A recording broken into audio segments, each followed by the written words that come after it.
Bapak Ibu yang terkasih dalam Tuhan, kita bersyukur di pagi hari ini bersama-sama kita dapat beribadah kepada Tuhan dimanapun jemaat berada saat ini. Dengarkanlah panggilan ibadah dari Efesus 1 ayatnya yang ketiga. Terpujilah Allah dan Bapa Tuhan kita Yesus Kristus, yang dalam Kristus telah mengaruniakan kepada kita segala berkat rohani di dalam sorga.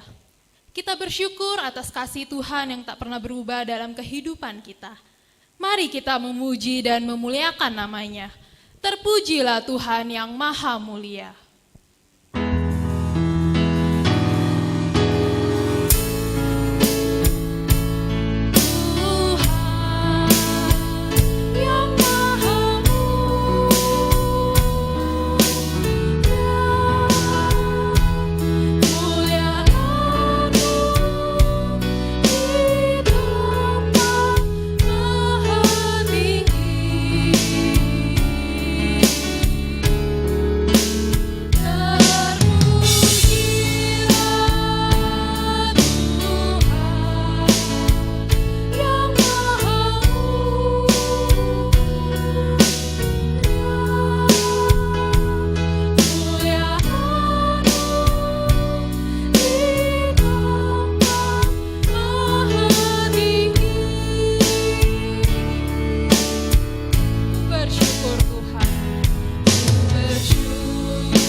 Terpujilah Engkau Tuhan yang maha mulia, terpujilah Engkau Tuhan yang maha tinggi. Hanya nama-Mu Tuhan yang layak kami sembah dan kami puji. Sungguh pada pagi hari ini kami bersyukur Tuhan karena untuk setiap penyertaan-Mu dalam hidup kami. Pagi hari ini kami boleh bersama datang untuk beribadah kepada-Mu Tuhan. Tuhan, pimpinlah setiap kami jemaat-Mu ini, agar kami boleh menyiapkan hati kami ya Tuhan untuk memuji, memuliakan nama-Mu. Curahkanlah Roh Kudus dalam hati kami Tuhan, agar kami juga siap untuk mendengarkan setiap firman-Mu. Tuhan Yesus, kiranya Engkau yang memimpin ibadah kami dari awal, pertengahan, hingga akhir. Terima kasih ya Tuhan, hanya dalam nama-Mu kami berdoa dan mengucap syukur. Amin. Jemaat dipersilakan untuk duduk kembali.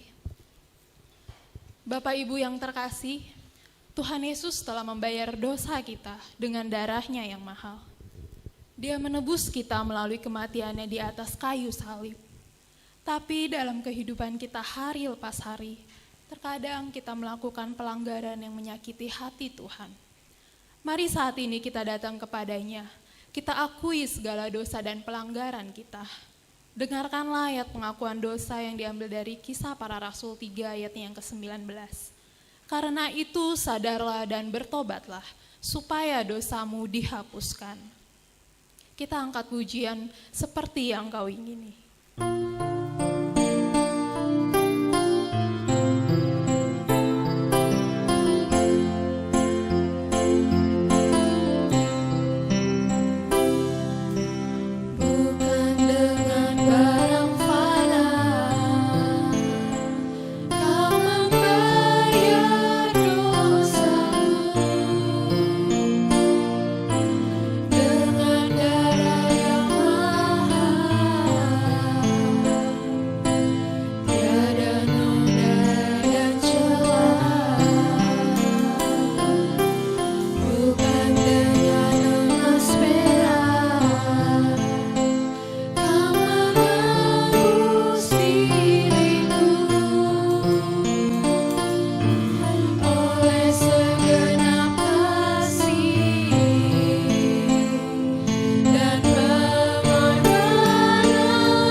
Ya Tuhan, inilah setiap kami yang berdiri di hadapan Tuhan. Dengan hati yang gentar, kami menghadap Engkau Tuhan. Karena kami sadar siapa kami. Kami penuh dengan kelemahan dan kekurangan. Kami penuh dengan cacat, celah dan dosa Tuhan. Kami sungguh jauh dari kekudusan-Mu Tuhan. Karena itu kami sungguh datang memohon pengampunan daripada-Mu. Biarlah setiap kami dengan segala keberadaan kami yang penuh dengan kekurangan dan kelemahan ini, sungguh Tuhan mau layakkan, Tuhan mau sucikan dan kuduskan, sehingga kami sungguh-sungguh melihat anugerah-Mu yang besar bagi setiap kami. Ampuni kami Tuhan dan layakkan kami untuk kembali kami boleh menjalani kehidupan ini sebagai anak-anak-Mu. Terima kasih Tuhan, kami percaya bahwa anugerah Tuhan cukup buat kami dan anugerah Tuhan tetap menjadi bagian kami. Terima kasih Bapa. Di dalam nama Tuhan Yesus kami berdoa. Amin. Janji pengampunan dosa kita terambil di dalam firman Tuhan yang berkata demikian. Siapakah Allah seperti Engkau yang mengampuni dosa dan yang memaafkan pelanggaran dari sisa-sisa miliknya sendiri, yang tidak bertahan dalam murkanya untuk seterusnya, melainkan berkenan kepada kasih setia. Biarlah Ia kembali menyayangi kita, menghapuskan kesalahan-kesalahan kita, dan melemparkan segala dosa kita ke dalam tubir-tubir laut. Jemaat dipersilakan untuk duduk kembali. Kita bersyukur karena Tuhan telah mengampuni segala kesalahan kita. Mari kita mau nyatakan kebaikan-Nya dan kasih-Nya yang tiada berkesudahan. Mari kita puji Dia, betapa baiknya Engkau Tuhan.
Hidup baru diambil dari Roma 12 ayatnya yang ke-10 sampai 11. Hendaklah kamu saling mengasihi sebagai saudara dan saling mendahului dalam memberi hormat. Janganlah hendaknya kerajinanmu kendor, biarlah rohmu menyala-nyala dan layanilah Tuhan. Bersama seluruh umat Tuhan di segala tempat dan abad, bersama mari kita ikrarkan pengakuan kita dalam pengakuan iman rasuli.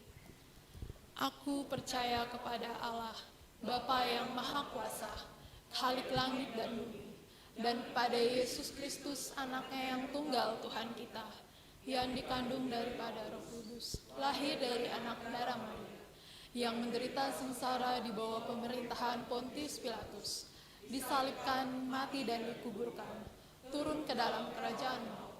Pada hari yang ketiga, bangkit pula dari antara orang mati, naik ke surga, duduk di sebelah kanan Allah, Bapa yang Maha Kuasa. Dan dari sana ia akan datang untuk menghakimi orang yang hidup dan yang mati.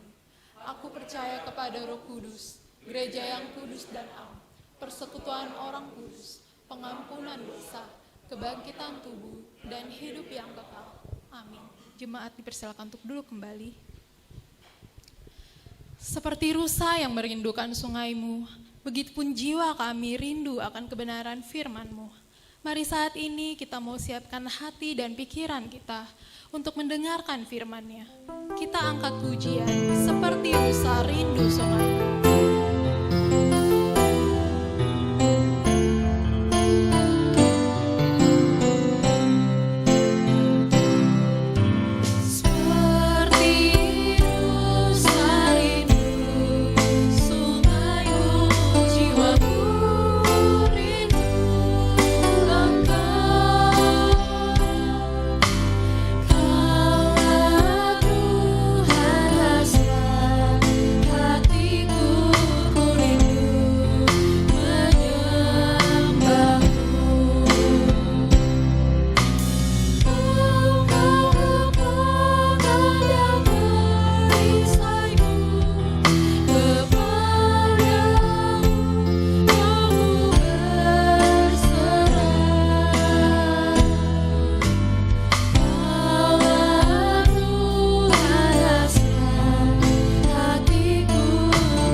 Shalom Bapak Ibu yang dikasihi Tuhan.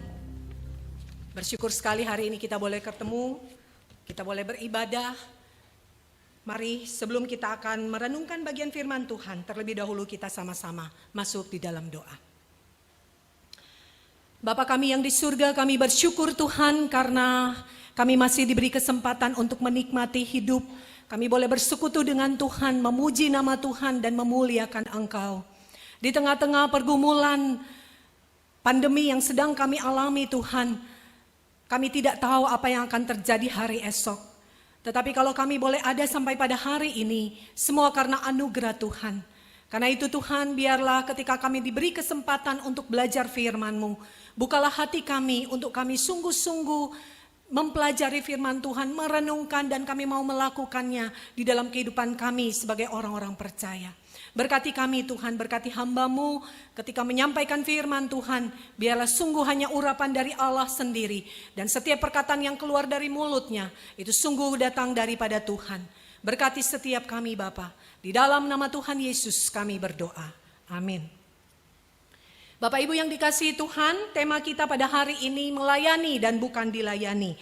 Perikop yang saya ambil di dalam Injil Markus pasal yang ke-10, ayat yang ke-35 sampai ayat yang ke-45. Injil Markus pasal yang ke-10, ayat 35 sampai ayat yang ke-45. Bisa minta tolong slide-nya. Saya akan membaca untuk kita sekalian. Lalu Yakobus dan Yohanes anak-anak Zebedeus mendekati Yesus dan berkata kepadanya, "Guru, kami harap supaya engkau kiranya mengabulkan suatu permintaan kami." Jawabnya kepada mereka, "Apa yang kamu kehendaki aku perbuat bagimu?" Lalu kata mereka, "Perkenankanlah kami duduk dalam kemuliaan-Mu kelak, yang seorang lagi di sebelah kananmu dan yang seorang di sebelah kirimu." Tetapi kata Yesus kepada mereka, "Kamu tidak tahu apa yang kamu minta.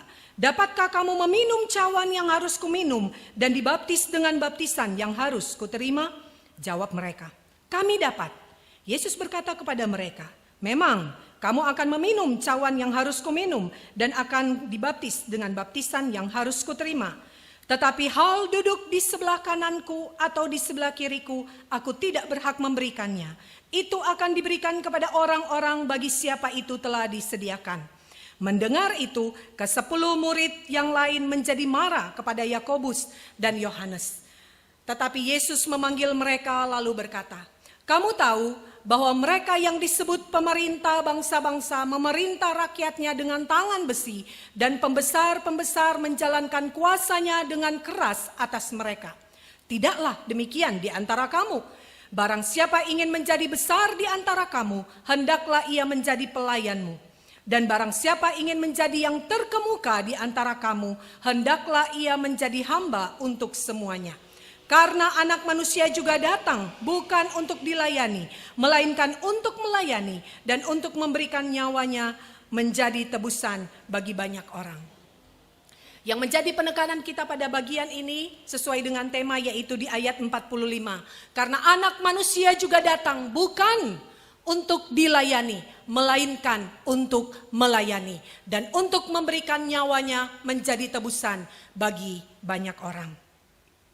Kata melayani di dalam bagian ini di Perjanjian Lama dalam bahasa Yunani menggunakan 4 bahasa ya. Kalau di kata yang di sini dia menggunakan diakonia, dari akar kata diakoneo atau diakonos. Dalam bahasa Yunani memang seringkali kita menemukan ada satu kata yang sebenarnya sama seperti kata melayani, tetapi digunakan di dalam kata yang berbeda. Seperti yang kita tahu kata kasih, dalam bahasa Indonesia kita hanya menggunakan kata kasih, tetapi di dalam bahasa Yunani kita bisa menemukan ada 4 kata ya. Tentu dengan penggunaan yang berbeda-beda sesuai dengan konteks. Nah, mari kita lihat makna atau maksud di dalam bagian ini. Nah, kata yang pertama diakoneo itu artinya itu menyediakan, ya, menyediakan makanan. Seorang pelayan yang menyediakan makanan kepada majikannya. Di dalam Lukas pasal 17 ayat 8 di sana dia dikatakan cerita tentang itu ya, dan dia menggunakan kata diakonia.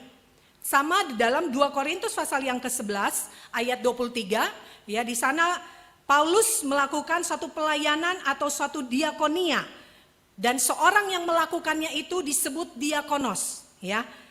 Nah, di 1 Petrus 4 ayat 10 di sana juga menggunakan kata diakoneo. Di sana lebih penekanan menggunakan seperti suatu karisma yang ada pada kita demi kepentingan dan kebaikan orang lain. Di sana dikatakan layanilah seorang akan yang lain. Jadi kata layanilah ini lebih mengacu kepada pengertian bagaimana seseorang memberikan atau melakukan satu pelayanan demi kepentingan dan kebaikan orang lain. Di Kolose pasal yang pertama ayat 25 dan Kisah Para Rasul 6 ayat 4, di situ lebih kepada pelayanan firman. Dan di sana menggunakan kata diakonia juga, ya, tetapi lebih kepada pelayanan firman. Nah, di dalam 2 Korintus pasal yang ke-8 ayat 1 sampai 20, di sana lebih berbicara tentang bagaimana orang-orang mengumpulkan dana untuk satu pelayanan. Nah, dari kata inilah muncul kata diaken yang sekarang kita sangat familiar dengan kata diaken atau penatua atau penata layan atau pengurus yang dipercayakan untuk melayani satu gereja. Lalu ada kata yang lain yaitu deoleo. Nah, ini juga menggunakan kata dengan satu pengertian adalah menghamba atau satu hamba yang dilakukan untuk kemudian dilakukan dengan sungguh-sungguh dan menempatkan diri sebagai seorang hamba atau sebagai seorang budak. Nah, ini pengertian yang sangat mendalam sekali. Di Galatia pasal 4 ayat 1 sampai ayat yang ke-11 dia menggunakan kata doulos, ya, doulos atau hamba dosa kalau di dalam konteks ayat ini. Menggambarkan bahwa kita adalah semua hamba pelbagai kuasa kejahatan. Dibebaskan oleh Kristus supaya kita bisa menghamba kepada Kristus. Nah, dia menggunakan kata doulos, yaitu seorang hamba yang tadinya dia menghamba kepada dosa, sekarang berbalik ketika Kristus menyelamatkan dia, dia menjadi hamba Kristus. Di dalam Filipi 2 ayat 7 juga menggunakan kata yang sama, doulos, menggambarkan kondisi yang sangat kontras. Kenapa? Karena di situ berbicara tentang bagaimana Yesus mengosongkan diri, mengambil rupa seorang hamba dan menjadi sama seperti kita.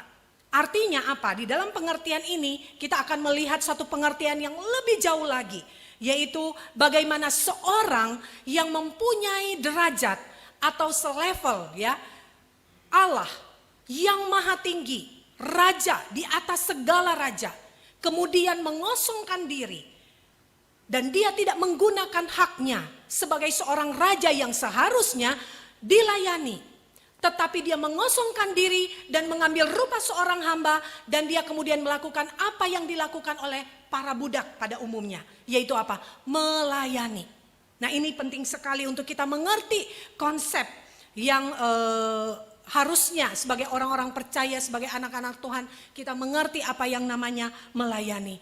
Yaitu melayani seperti yang Yesus lakukan.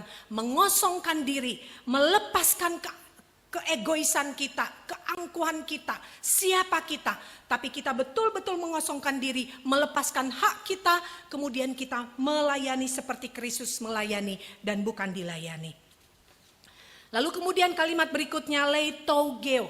Ya, memang agak sulit, kita nggak usah terlalu memperhatikan soal bahasa Yunaninya, tetapi kita paling tidak mengerti. Ya, kalau di sini lebih kepada pengertian bekerja untuk kepentingan rakyat atau kepentingan umum sebagai lawan dari bekerja untuk kepentingan diri sendiri. Nah, di sini kalau kita melihat dari akar kata ini, kata leutorgos itu lebih mengacu kepada orangnya, kepada orang yang melakukan pelayanan. Sementara pelayanan yang dilakukan atau pekerjaan yang mulia itu lebih bahasa yaitu leitorgia, ya, yang digunakan. Nah, di dalam 2 Korintus pasal 9 ayat 12, di sana dia menggunakan kata ini, leitorgia, atau pengumpulan uang untuk pembangunan gereja di Yerusalem. Ya, nah ini yang disebut dengan pelayanan kasih. Sementara di Filipi pasal 2, dia juga menggunakan kata yang sama, tetapi di dalam konteks yang sedikit berbeda. Yaitu setiap kita pelayan-pelayan itu, kita menjadi teladan di dalam apa yang kita lakukan. Melalui pelayanan kita, kita menjadi teladan. Di sana di Filipi 2 dikatakan sehati sepikir, satu kasih, satu jiwa, satu tujuan. Dan dia menggunakan orang yang menggunakan atau leitorgos yang melakukan pelayanan ini, dia menjadi suatu leutorgia bagi suatu gereja Tuhan. Pelayanan yang sungguh bukan untuk mengambil keuntungan bagi kelompok kepentingan pribadi, tetapi bagi kepentingan banyak orang. Dalam konteks ini adalah sebuah gereja. Roma pasal 15 ayat 16, dia juga menggunakan leutogia yang bicara tentang pelayanan Injil khusus kepada orang-orang yang belum percaya. Bahkan di Ibrani pasal 8 ayat 2, di situ menjelaskan tentang Yesus disebut sebagai leutorgos. Dia adalah seorang pelayan yang suci, yang kudus, yang layak, yang kemudian melayani setiap kita umat Allah. Nah, dari sinilah kata ini muncul, yaitu liturgi.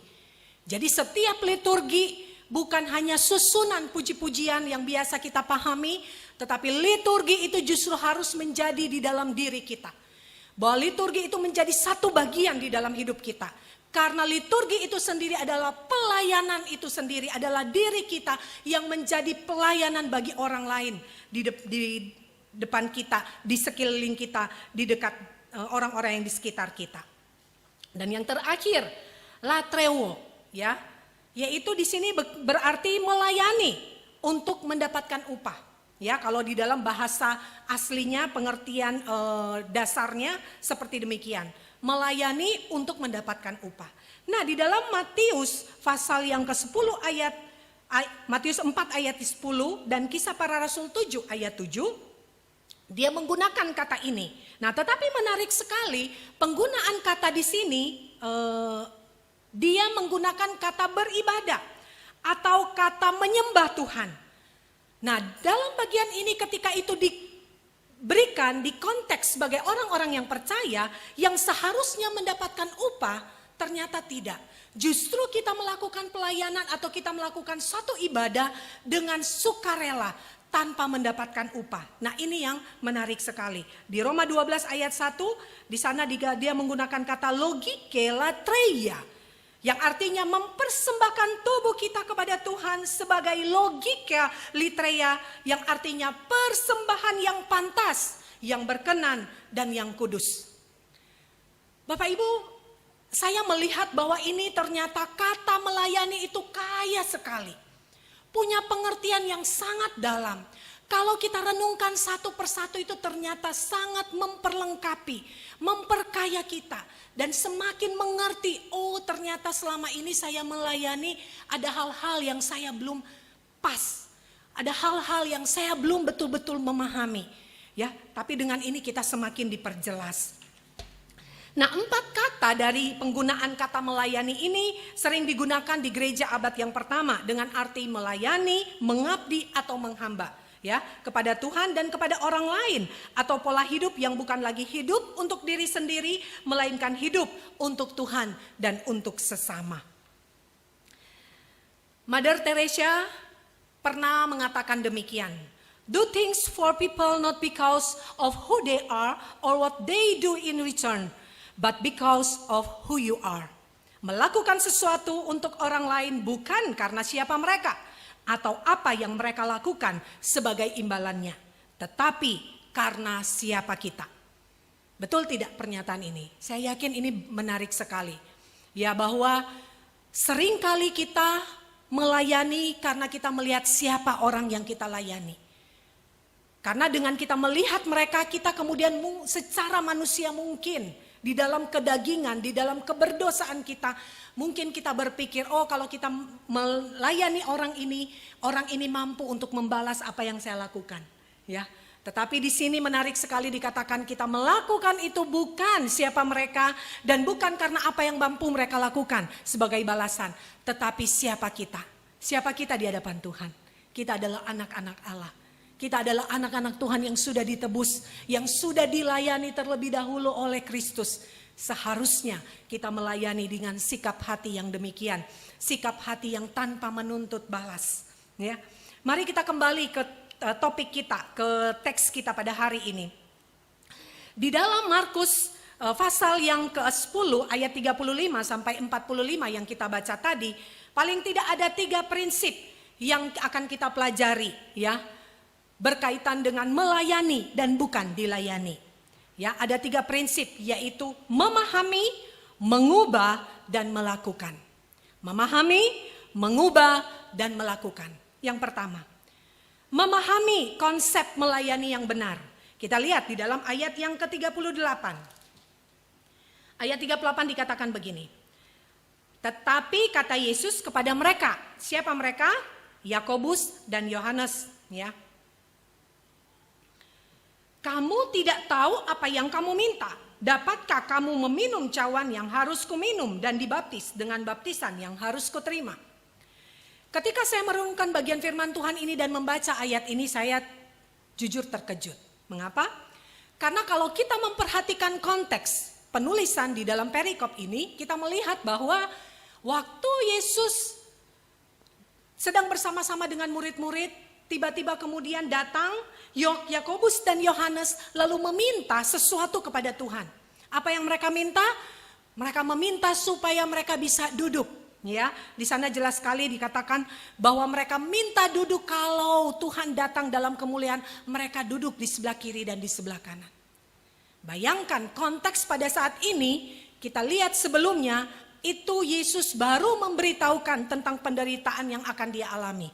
Dia akan disesah oleh para tua-tua, ya, ahli-ahli Taurat, imam-imam kepala.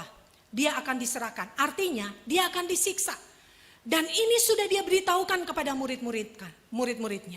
Nah, bayangkan dalam situasi kondisi seperti ini, ada 2 murid yang memanfaatkan kesempatan, merasa bahwa ini adalah waktu yang tepat. Bahwa berarti sebentar lagi Tuhan kita ini, karena kan sebelum di dalam perjalanan Tuhan sudah beberapa kali menyampaikan bahwa dia akan diserahkan. Ini kesempatan untuk mereka bisa mendapat posisi yang strategis, ya. Lalu kemudian Yesus tidak menghardik, tidak marah, ya, tetapi Yesus berkata, "Kamu tidak tahu apa yang kamu minta." Ternyata orang-orang, bahkan murid-murid Yesus sendiri belum memahami apa yang namanya melayani. Mungkin bagi Yakobus dan Yohanes merasa bahwa melayani itu adalah suatu posisi. Melayani adalah satu persoalan kedudukan, persoalan jabatan. Sehingga bagi mereka ini penting. Tetapi bagi Tuhan ini tidak penting.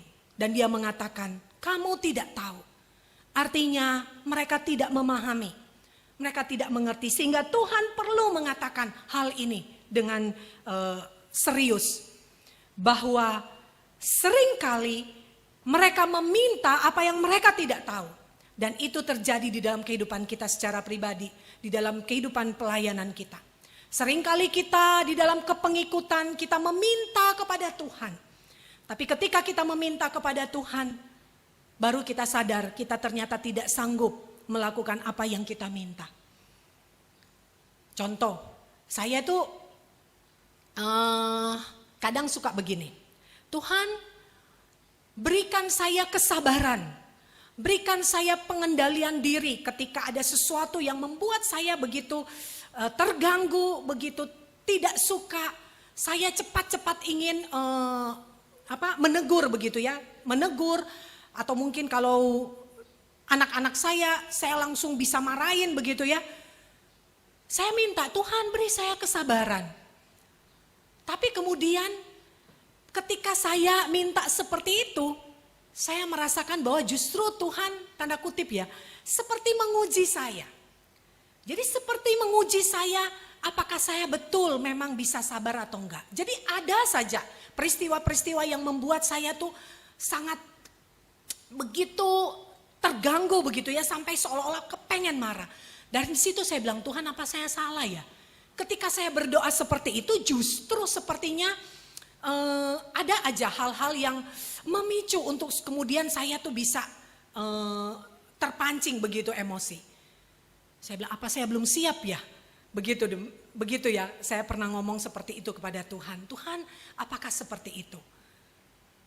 Tetapi inilah realita di dalam kehidupan kita, Bapak Ibu. Seringkali ketika kita meminta sesuatu, kita minta contoh, kita minta usaha kita diberkati.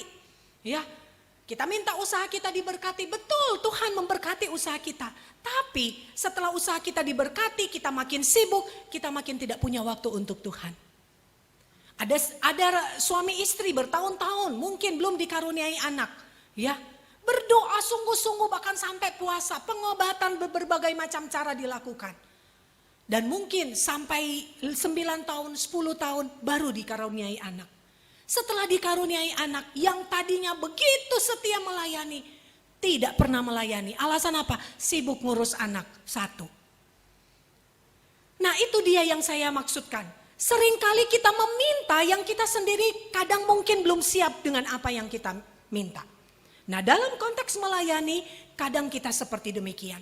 Kita meminta kesuksesan, keberhasilan, Ya, mungkin harta, kelimpahan, kita minta kesehatan, Tuhan kasih sehat tapi kita malas-malasan seperti orang sakit. Ya, kita diberikan banyak berkat tapi kita tidak mau memberi. Kita merasa kita selalu ini masih ada keperluan ini, masih ada ini. Jadi kita hitung-hitungan dengan Tuhan. Nah, ini yang dimaksud dengan kita tidak ngerti apa yang kita minta sama Tuhan. Tuhan mau ajarkan kita. Lalu yang kedua, mengubah paradigma berpikir kita. Di ayat 42 dikatakan begini. Ayat 42. Tetapi Yesus memanggil mereka lalu berkata, kamu tahu bahwa mereka yang disebut pemerintah bangsa-bangsa memerintah rakyatnya dengan tangan besi dan pembesar-pembesarnya menjalankan kuasanya dengan keras atas mereka. Nah, di ayat 42 ini Tuhan ingin merubah paradigma atau cara berpikir, mindset daripada orang-orang pada saat itu termasuk murid-murid. Mengapa? Sangat wajar ketika seseorang mereka kemudian dipilih sebagai pemimpin-pemimpin. Apakah itu mereka sebagai pemimpin di dalam satu komunitas, di dalam satu gereja, atau di dalam satu pemerintahan, dimanapun itu. Yang namanya pemimpin, mereka itu identik dengan yang namanya apa? Kekuasaan. Identik dengan yang namanya otoritas atau dia punya kewibawaan, dia punya otoritas untuk mengatur segala sesuatu. Dan otoritas yang dia miliki, kewibawaan yang dia miliki kadang digunakan untuk kepentingan diri sendiri, kepentingan pribadi atau kelompok. Nah, ini yang kemudian Tuhan ajarkan kepada murid-murid. Tidaklah demikian. Kalau raja-raja, pembesar-pembesar memimpin, mengatur seperti demikian, kalian tidak demikian. Merubah paradigma ini tidak mudah. Kenapa?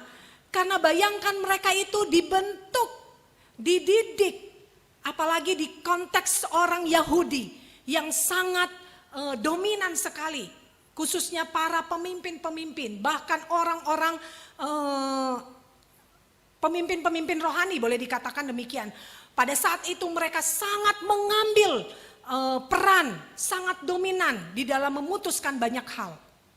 Sehingga bagi mereka untuk menjadi seorang pemimpin, sangat mungkin untuk kemudian mereka bisa melakukan berbagai macam cara. Tetapi di dalam bagian ini Tuhan mau mengajarkan kita menjadi seorang yang leitorgos. Seorang yang melayani bukan untuk kepentingan pribadi, bukan untuk kepentingan kelompok atau golongan yang dipimpinnya, tetapi untuk kepentingan orang lain. Seperti yang tadi kita bahas terkait dengan penggunaan bahasa. Tuhan meminta untuk mereka mengganti paradigma mereka menjadi seorang leitorgos yang betul-betul melayani demi kepentingan orang lain. Saya kemarin mengikuti wisuda dari STT Saat karena dalam kondisi pandemi seperti ini sehingga wisuda hanya dilakukan disiarkan melalui YouTube dan saya mengikutinya.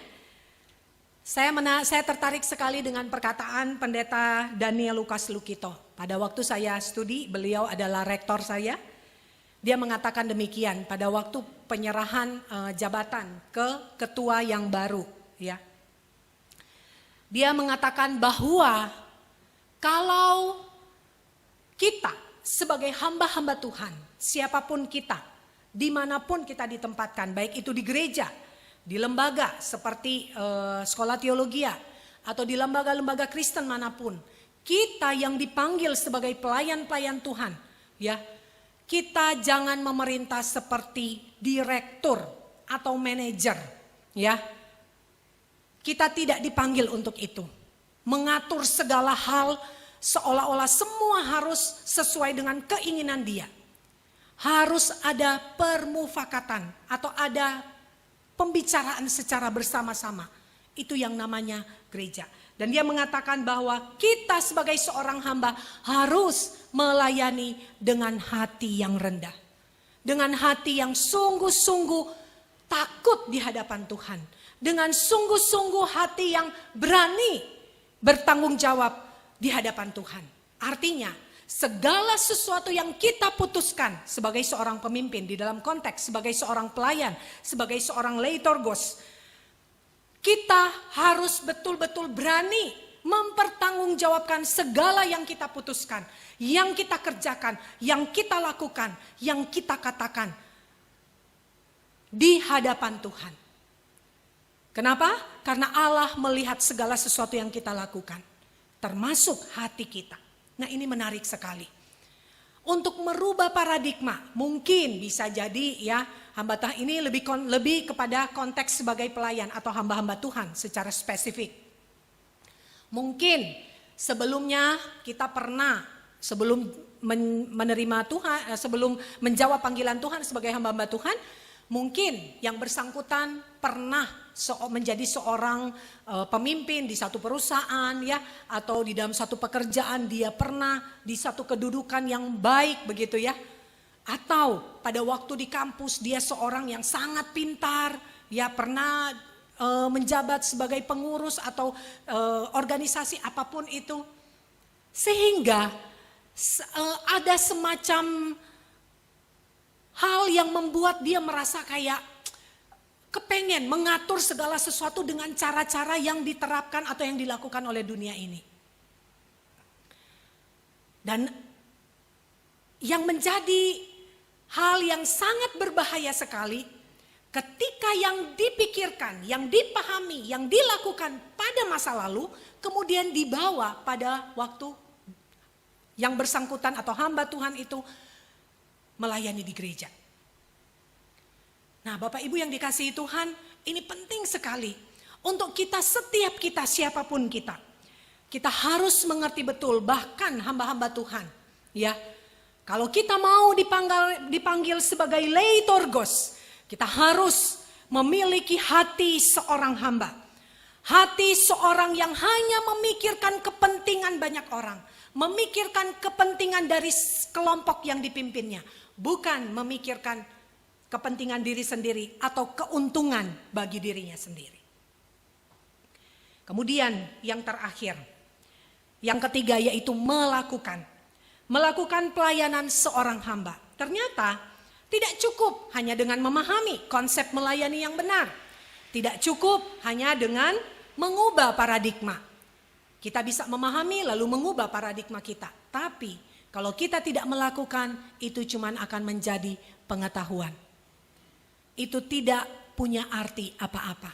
Banyak orang di luar sana, mereka bisa mengetahui firman Tuhan. Bahkan saya mengakui, apalagi informasi, pengetahuan terbuka begitu bebas. Ya, kita bisa buka di internet, YouTube, kita bisa melihat, kita bisa belajar. Dan mungkin orang-orang awam, jemaat-jemaat yang awam, mereka tidak pernah duduk di bangku pendidikan teologi, tetapi mereka punya pemahaman teologi yang baik.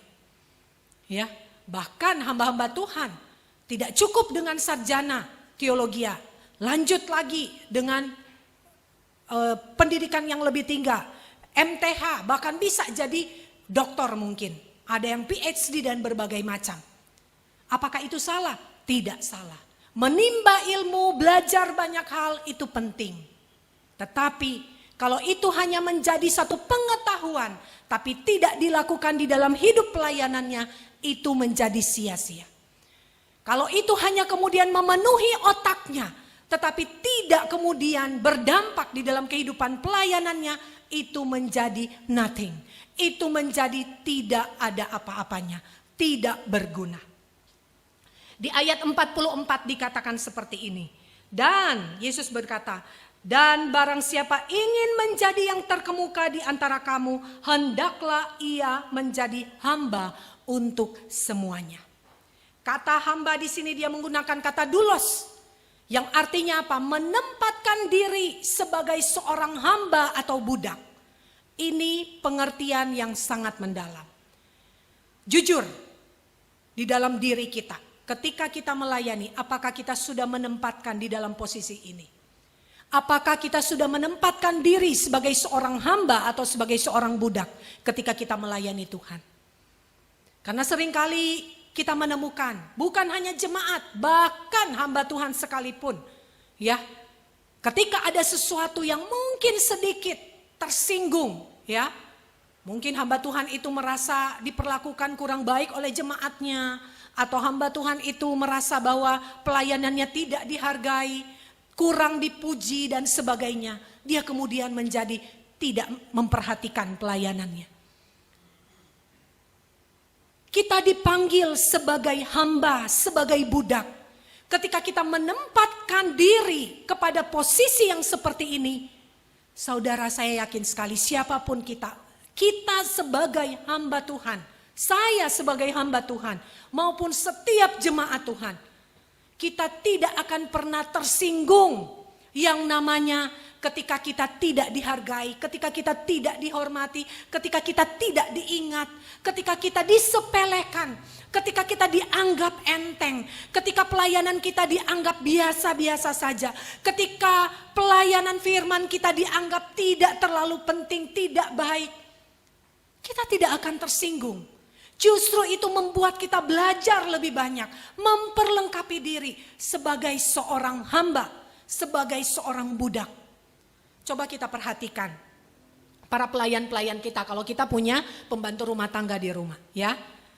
Walaupun memang tidak semua mempunyai gambaran yang demikian.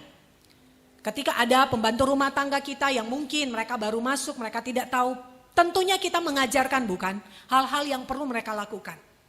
Hari pertama masih banyak kesalahan. Hari kedua kemudian kita ingetin lagi. Mereka melakukan. Kenapa?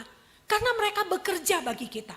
Apakah mereka protes dan pakai tersinggung-tersinggung? Rasanya itu tidak pantas, bukan? Kenapa? Karena mereka memang tanda kutip dibayar. Itu pun mereka itu seorang yang boleh dikatakan hanya melakukan dengan satu tanda kutip, ya, seperti statusnya kayak berbeda dengan majikannya. Ya. Itu pun mereka tidak berhak untuk protes, untuk marah-marah kepada majikannya hanya karena mereka diingatkan untuk satu pekerjaan yang mereka lakukan tidak sesuai yang diinginkan oleh majikannya. Apalagi kita. Betul, kita di dalam pelayanan kita tidak dibayar seperti asisten rumah tangga. Tetapi Bapak Ibu, kita dibayar oleh Tuhan dengan darahnya. Apakah uang lebih penting daripada keselamatan yang sudah Dia berikan kepada kita?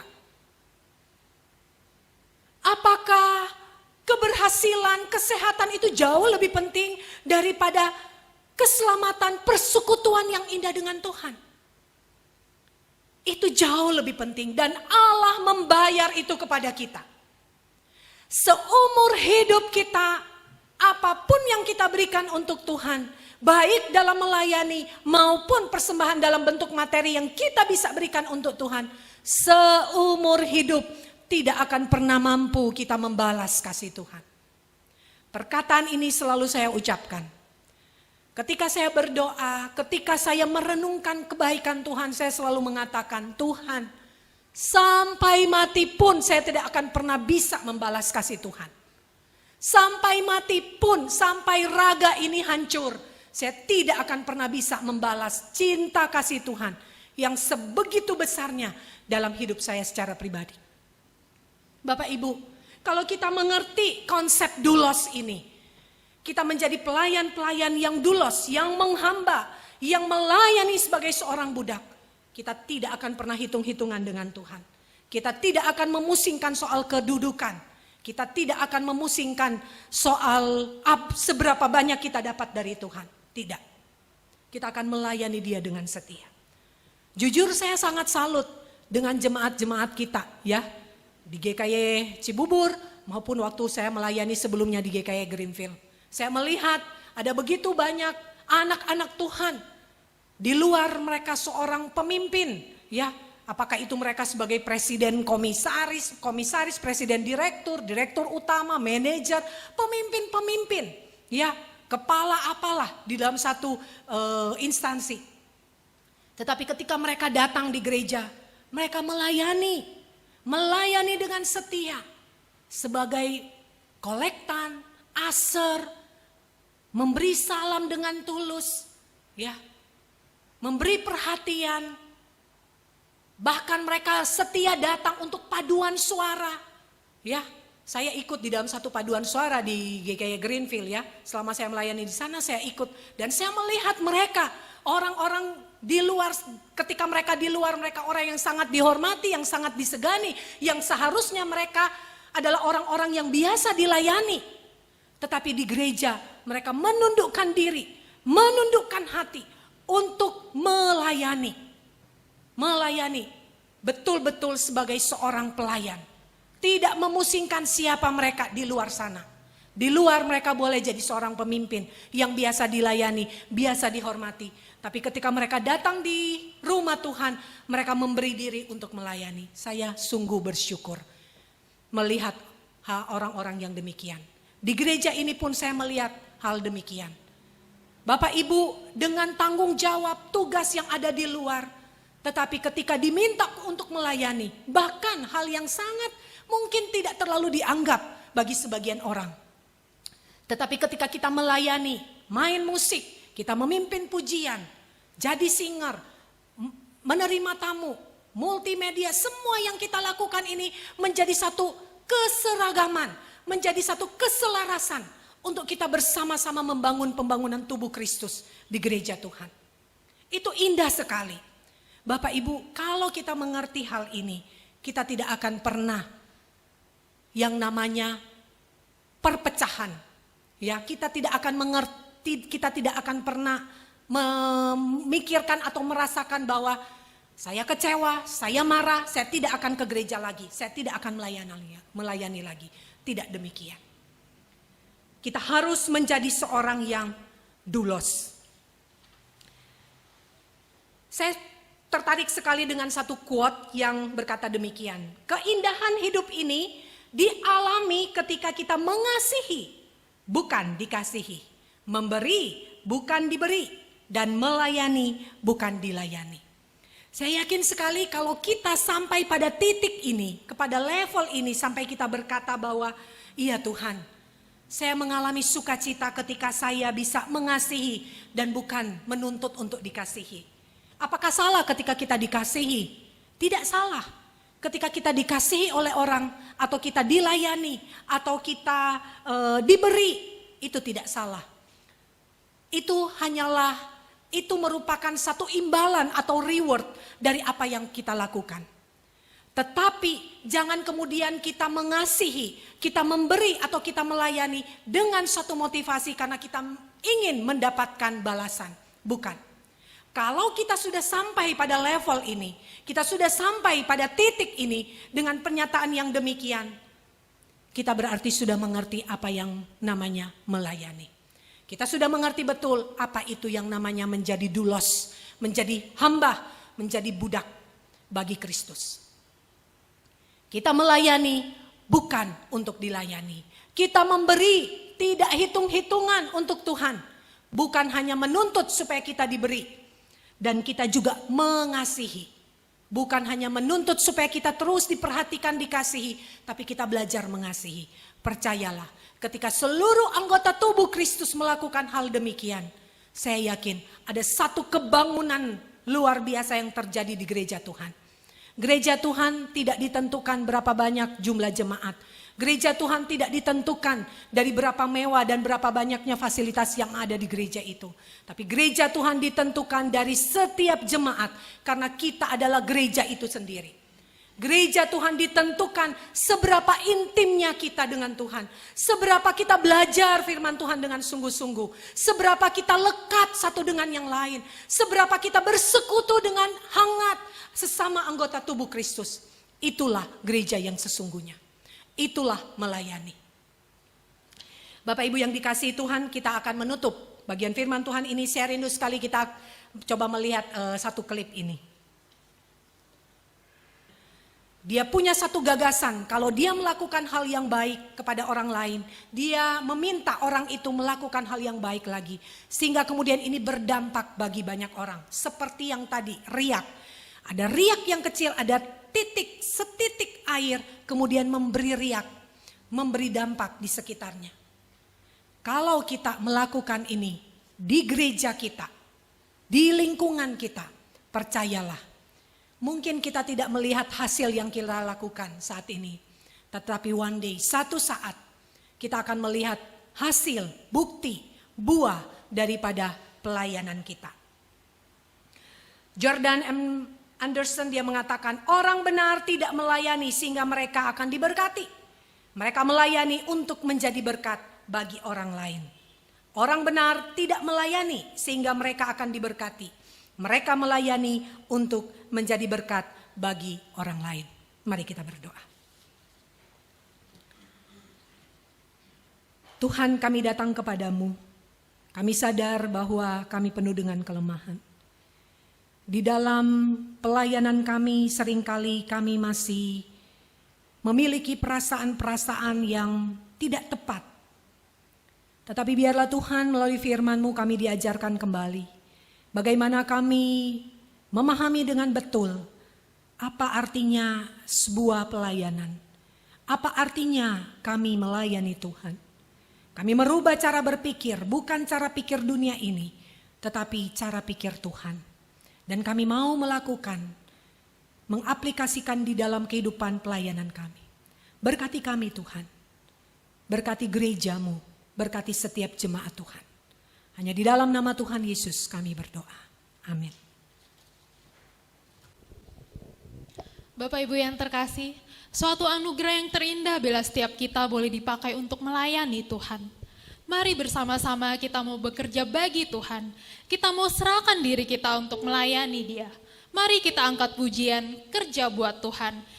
Kita juga akan memberikan persembahan. Mari kita serahkan yang terbaik bagi Dia. Kerja buat Tuhan, selalu meniti. Biarku salib, selalu meniti. Ayo kerja buat Tuhan, bersenang-senangi. Dipanggil Tuhan, selalu meniti. Serahkan diri kepada Tuhan saudara, karena Tuhan selalu meniti. Kerja buat Tuhan,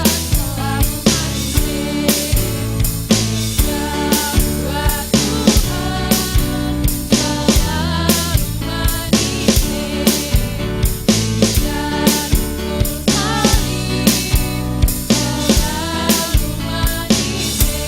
meniti. Ayo kerja buat Tuhan, bersenang-senangi. Dipanggil Tuhan, selalu meniti. Serahkan diri kepada Tuhan saudara, karena Tuhan selalu meniti. Mari kita bangkit berdiri. Kita nyanyikan sekali lagi. Kerja buat Tuhan selalu meniti. Kerja buat Tuhan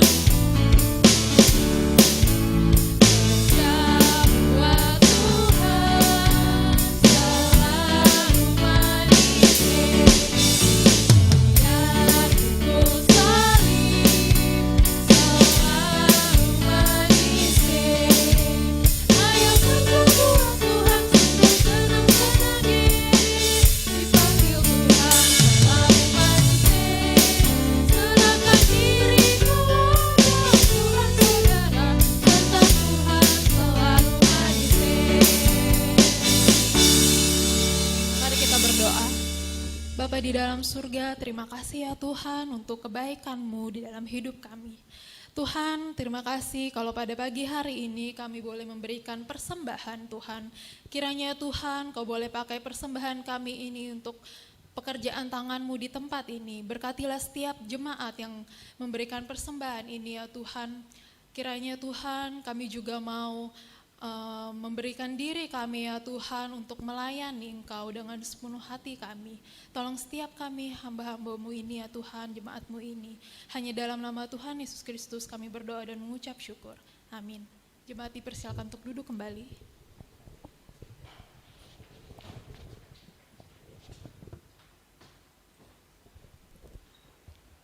Selamat pagi saudara sekalian. Mari kita menyimak beberapa hal yang menjadi warta gereja kita di minggu ini. Saudara sekalian, silakan menyimak susunan badan pengurus bakal jemaat GKI Cibubur dan juga pengurus komisi yang sudah diteguhkan dan dilantik beberapa minggu yang lalu. Dari bidang persekutuan, bidang ibadah, bidang pembinaan, bidang PI, dan bidang pelayanan sosial. Selain itu ada 2 bidang penunjang, keuangan dan juga sarana prasarana. Saudara sekalian, ingat nama-nama ini dan kita terus doakan untuk bersama-sama kita melayani dan memberikan yang terbaik bagi Tuhan, bagi tubuh Kristus. Pengurus komisi,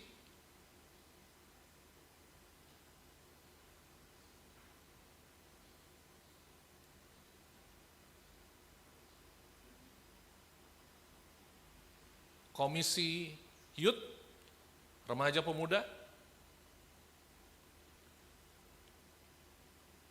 komisi anak. Demikian saudara sekalian, rekan-rekan kita yang akan menjadi pengurus di periode 2020 sampai dengan 2021. Saudara sekalian, di tanggal 3 September akan diadakan worship clinic pada jam 19 atau 7 malam. Karena itu silahkan catat, saudara sekalian, ini khusus bagi penata layan ibadah. Silahkan saudara sekalian catat tanggal, Zoom ID dan juga passwordnya. Dan Zoom ini atau pelatihan worship leader dan juga singers ini terbuka bagi jemaat yang rindu untuk diperlengkapi. Mari kita sama-sama ikut di dalam kegiatan ini.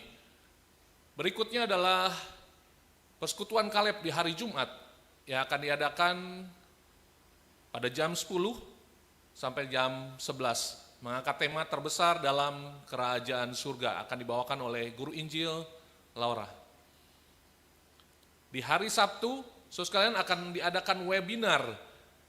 Webinar ini tidak hanya terbatas kepada badan pengurus bakal jemaat, tetapi juga melibatkan seluruh aktivis pengurus baik di komisi dan di seluruh bidang subbidang. Dan ini sifatnya wajib Bapak Ibu dan saudara sekalian.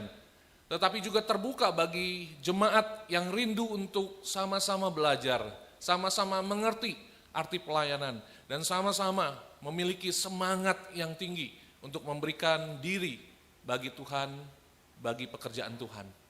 Biarlah rohmu menyala-nyala dan layanilah Tuhan. Akan dibawakan oleh Pendeta Rahmiati Tanujaya, dosen SET Saat, Sabtu 19.00 sampai 20.30. Berikutnya saudara sekalian, di hari Minggu mendatang kita akan sama-sama di dalam ibadah mengadakan perjamuan kudus.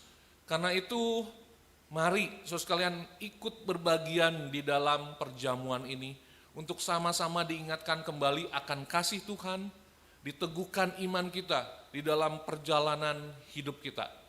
Dan perjamuan kudus ini akan dilakukan serentak dan tidak dilakukan siaran ulang. Jadi akan dilakukan secara bersama-sama. Bagi jemaat yang akan ikut silakan menghubungi tata usaha Saudari Lisa dan bersama-sama mengambil roti dan anggur. Roti dan anggur harus berasal dari satu sumber yang disediakan oleh gereja. Dan silakan nomornya dicatat atau silakan langsung menghubungi ke gereja. Bapak Ibu, minggu mendatang kita akan bersama-sama melihat tanggal 6 September para penata layan. Liturgisnya akan dipimpin oleh Saudara Martin, pemusik Ibu Lucy dan tim, persembahan pujian guru-guru sekolah minggu, dan juga ada singers Ibu Evi dan Saudari Susanti. Mari sama-sama mempersiapkan diri untuk mengikuti ibadah di minggu mendatang dan juga perjamuan kudus. Demikian warta-warta kita Bapak Ibu, mari kita sama-sama berdoa. Mari sama-sama kita datang kepada Tuhan, menyerahkan hidup kita, dan percaya bahwa di dalam segala sesuatu Tuhan berkarya, Tuhan bertindak, dan Tuhan akan datangkan hal yang baik bagi setiap kita. Kita berdoa untuk rekan-rekan pengurus yang tadi sudah kita sama-sama perhatikan, kita doakan mereka agar mereka tetap setia mengandalkan Tuhan dan dengan komitmen penuh memberikan diri mereka, dedikasi mereka bagi Tuhan, bagi pekerjaan Tuhan. Demikian juga kita berdoa untuk keadaan dunia, di mana pandemi terus melanda, dan juga bagi kondisi di sekitar kita, khususnya Kabupaten Bogor, kita tentunya tahu beberapa waktu ini angka positif terus meningkat. Kita doakan agar pemerintah bekerja sama dengan masyarakat, bahu-membahu untuk menanggulangi masalah ini. Dan terus berdoa agar penanggulangan melalui vaksin ini dapat segera dilakukan dan kita boleh kembali ke aktivitas normal kita. Mari sama-sama saya undang kita bangkit berdiri, kita berdoa untuk pokok doa yang kita sama-sama sudah dengar. Bapa, kami menyerahkan ke dalam tangan Tuhan setiap kami yang Tuhan percayakan, yang Tuhan panggil untuk melayani Tuhan. Kami bersyukur untuk kesediaan saudara kami yang mereka boleh menyerahkan diri mereka. Mereka boleh memberikan dedikasi mereka, komitmen mereka untuk melayani Tuhan. Baik itu di dalam badan pengurus bakal jemaat maupun di dalam komisi-komisi yang ada. Terima kasih Tuhan. Tuhan terus bawa kami dan kami boleh menjaga hati kami sepenuhnya agar apa yang kami lakukan, pelayanan kami semua boleh menjadi pelayanan yang tulus, pelayanan yang berkenan, pelayanan yang benar di hadapan Tuhan. Dan Tuhan itu semua boleh menyenangkan hatimu dan boleh menjadi berkat bagi sesama. Kami juga ya Tuhan berdoa bagi setiap kami, agar kami terus diteguhkan iman kami. Dalam perjalanan kami mengiring Tuhan, di dalam perjalanan kami ketika pergumulan tantangan masalah terus harus kami hadapi. Dan biarlah ini juga membawa kami untuk terus bergandengan tangan di dalam kasih, saling memperhatikan, saling menguatkan. Kami menyerahkan pemerintah daerah di tempat kami. Kami rindu ya Tuhan, kami boleh bekerja sama dengan pemerintah untuk sama-sama berpartisipasi di dalam penanggulangan masalah pandemi ini. Sehingga lewat partisipasi, kesadaran setiap kami, pandemi ini boleh berangsur-angsur membaik, berangsur-angsur keadaan pulih kembali. Dan banyak orang boleh melihat Tuhan Engkau bekerja yang terbaik bagi setiap kami. Terima kasih Tuhan, kami menyerahkan doa-doa kami dengan iman percaya bahwa Tuhan terus bersama dengan kami, menopang kami. Di dalam Kristus kami naikkan doa permohonan ini. Amin. Bapak Ibu, dengarlah berita pengutusan yang terambil dari Filipi 2 ayat yang ke-12.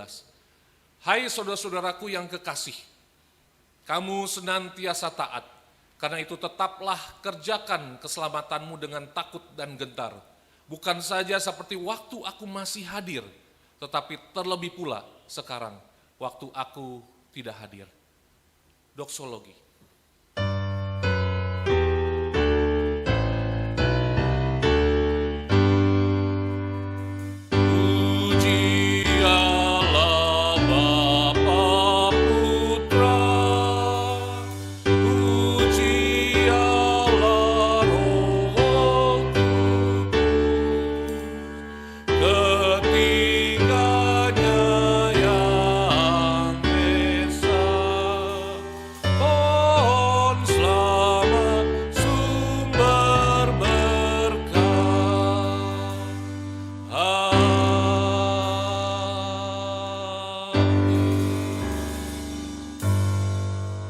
Saudaraku di dalam Tuhan, teruslah berjalan bersama Tuhan dan lihatlah berkat-Nya, penyertaan-Nya, kasih-Nya selalu bersama dengan kita. Dan hanya di dalam kasih sayang Allah Bapa, anugerah yang sempurna di dalam Kristus Yesus Tuhan kita, pimpinan penyertaan daripada Allah Roh Kudus, berkat-berkat daripada Allah Tritunggal itu senantiasa dilimpahkan bagi kita, di dalam kita, dari sekarang sampai selama-lamanya. Amin.